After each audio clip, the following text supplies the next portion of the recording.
And welcome once again to Flashpoints. I'm Bob Orr, joined as always by Juan Zarate, our national security analyst. Juan, good to see you. Bob, great to see you. And once again, we're talking about Egypt. Second time around now with a revolution that started in the streets, another change in power. I mean, where is this thing heading? Well, it almost feels like deja vu, Bob, because we're at the point where not only is the military coming to power, but now you have new political leadership, a new timetable for parliamentary elections and presidential elections. And so it almost feels like we're at the start of the next phase of the revolution. The problem is you have an Egypt that is broken.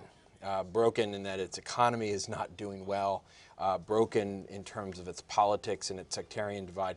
And frankly, the military has a major challenge here because as they've taken over the reins, there's these questions as to whether or not the U.S. should view it as a coup. It's also a question as to whether or not the military has started to use too much force against the Muslim Brotherhood. Well, let me ask you that point. On coup, why is it so hard for the government and the administration to call this a coup? I mean, you have a military replacing an elected official. Isn't that by definition what it is?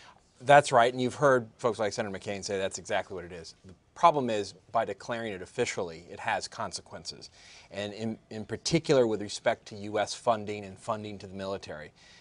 Under U.S. law, if military has engaged in a coup, the U.S. has to stop funding that military. And as you know, Bob, we've talked about this, one of the key points of leverage that the U.S. has is our funding to the military. We fund about $1.5 billion to Egypt, the vast bulk of that to the military.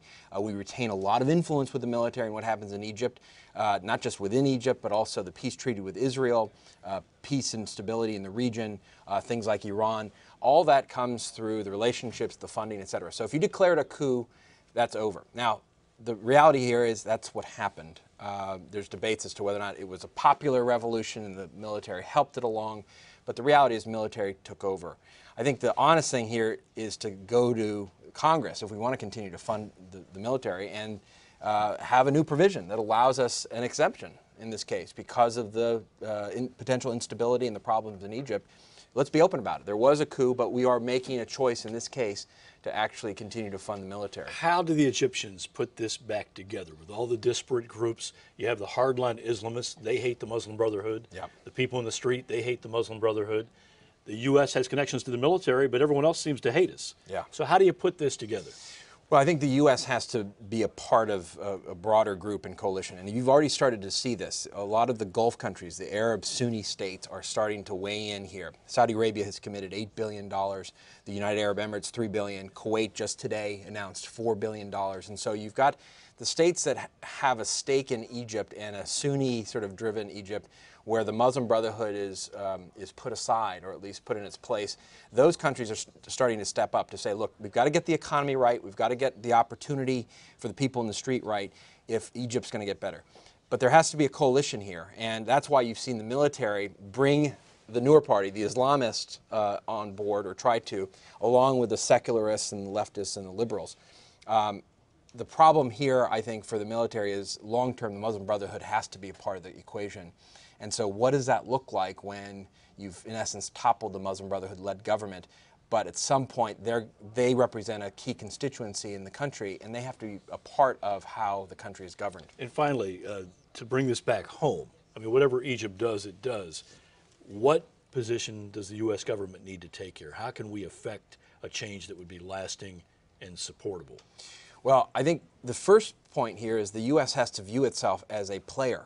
I think one of the criticisms that I've had of the administration, you've seen this from others as well, is we've been a bit passive, both with our voice and with our leverage. And we're going to be blamed and drawn in, like it or not, Bob. You know this. You've seen it.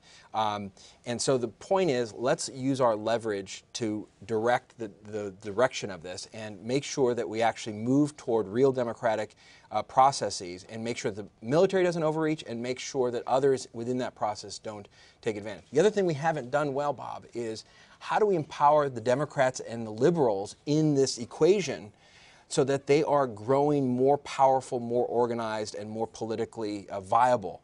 That was the problem that we saw in the last election. The Muslim Brotherhood was better organized, brought people to the polls. They knew how to message. They knew how to control the government. The liberals and the Democrats in this equation have to be brought to bear on this, and the U.S. has a role in that. All right, we have to leave it there for now. It's a subject we'll come back to undoubtedly. Well, Thank you, Bob. Thanks as always. And thanks to you for watching Flashpoints. I'm Bob Orr. We'll see you next time.